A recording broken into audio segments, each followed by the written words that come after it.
Hello everyone, and welcome to a new video about poker. Today, we are going to talk about squeeze and call ranges. To get started, let's define what a squeeze is, and when a player can do it. After a player has open raised, a second player decides to call. Then, a third player re-raises or 3-bet. This 3-bet, against the open raiser, and one or more callers, it is called squeeze.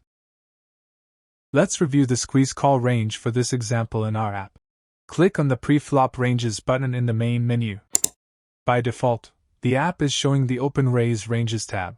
So, we must click on the Squeeze tab to update the ranges.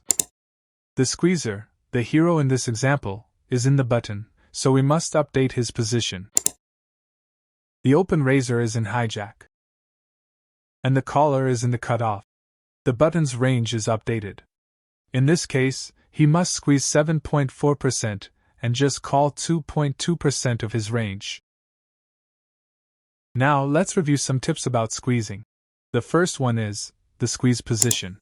If we will be in position post-flop, our squeeze size should be slightly smaller than when we will be out of position. This is mainly to protect us, because as we said on previous videos, we must try to play in position post-flop most of the time. Making the squeeze size bigger, when we will be out of position post-flop, it will make more players to fold.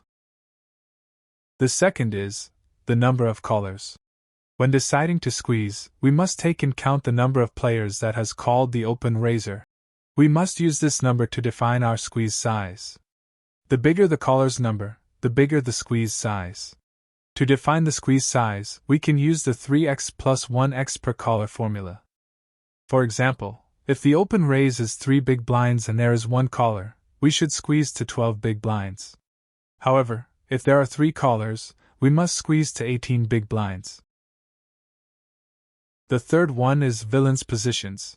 To decide when to squeeze, we must take in count the positions of the other players. We know that players in early positions plays tighter ranges. That said, we must adjust our squeeze strategy to the open raiser and caller's positions. As an example, let's compare the big blinds squeeze ranges.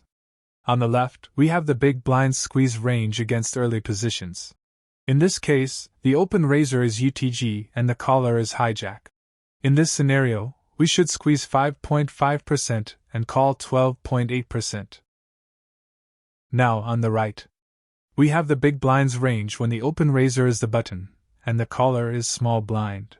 In this case, we must squeeze twice as much, squeezing 11.9% and calling 21.4%. We reach the end of this tutorial. If you have any comments or questions, please write a comment below.